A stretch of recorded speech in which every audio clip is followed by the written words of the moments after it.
Bismillahirrahmanirrahim. Assalamualaikum warahmatullahi wabarakatuh. Nama saya Ayuni Putri dari Pendidikan Matematika kelas PMT 6B. Di sini saya akan menjelaskan konsep multimedia pembelajaran.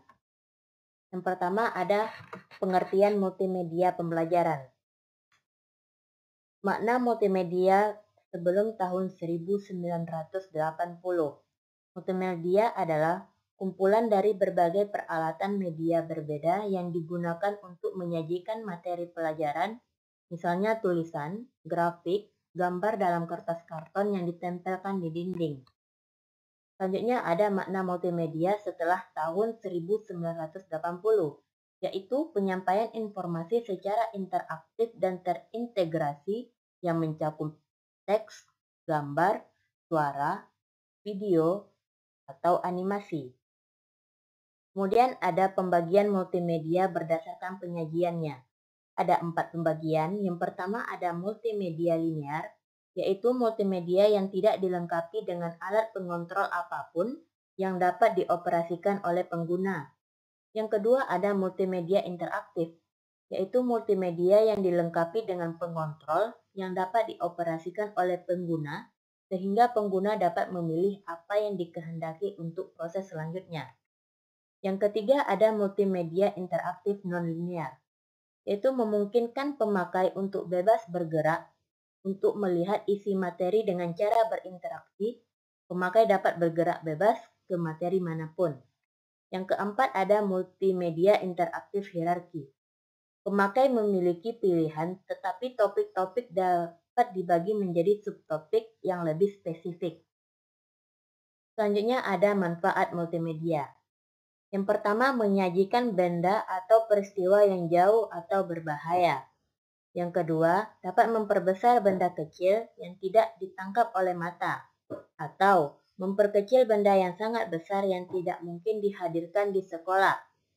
Yang ketiga, yaitu untuk menyajikan benda atau peristiwa yang kompleks, rumit, yang berlangsung cepat atau lambat, seperti sistem tubuh manusia, bekerjanya suatu mesin, tata surya, perkembangan tumbuhan, dan sebagainya. Selanjutnya, dari segi kontennya didesain untuk mengatasi keterbatasan ruang, jarak, dan statisnya model media konvensional. Yang terakhir, terdapat privasi di mana siswa tak perlu malu melakukan kesalahan belajar untuk kebutuhan muncul dan belajar tanpa terikat waktu. Selanjutnya yaitu strategi penyajian multimedia interaktif. Yang pertama ada drills, yaitu berisi rangkaian soal-soal latihan untuk meningkatkan keterampilan dan kecepatan berpikir pada mata pelajaran tertentu. Biasanya adalah matematika dan bahasa asing. Kedua ada games, yaitu digunakan untuk bersifat edukatif seperti adventure, kuis, dan lain-lain yang memiliki aturan atau petunjuk, tujuan, tantangan, waktu, score, reward, dan punishment. Yang ketiga yaitu simulasi, yaitu materi pelajaran dalam satu subtopik dijadikan lebih dulu kemudian diberikan soal latihan. Respon siswa kemudian dianalisis komputer dan siswa diberi umpan balik sesuai dengan jawabannya.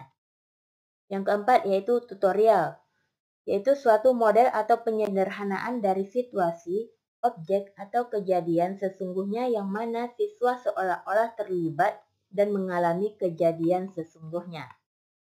Selanjutnya ada karakteristik multimedia interaktif, yaitu bersifat mandiri, dalam artian produk tersebut dijalankan berbasis komputer sebagai titik pusat dalam proses pembelajaran.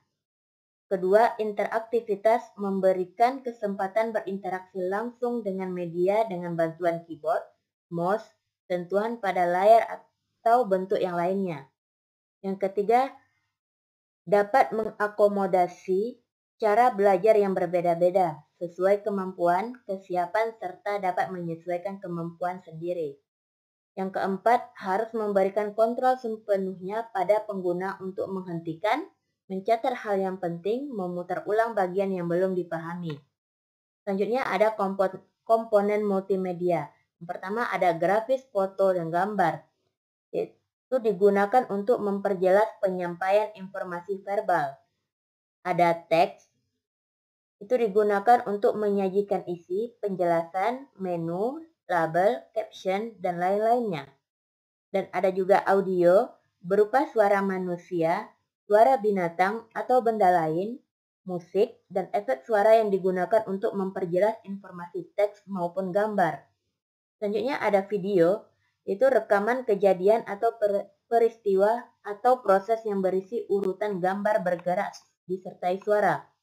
Terakhir ada animasi, yaitu rangkaian gambar yang bergerak secara urut guna menyajikan suatu proses tertentu yang dapat membantu peserta didik memahami dan mencerna topik pembelajaran yang kompleks dan abstrak. Yang terakhir ada level interaktivitas. Itu ada navigasi video, navigasi audio, kontrol animasi, hypermap, respon feedback, drag and drop, kontrol game, kontrol simulasi, navigasi halaman, kontrol menu atau link. Sekian penjelasan dari saya. Wassalamualaikum warahmatullahi wabarakatuh.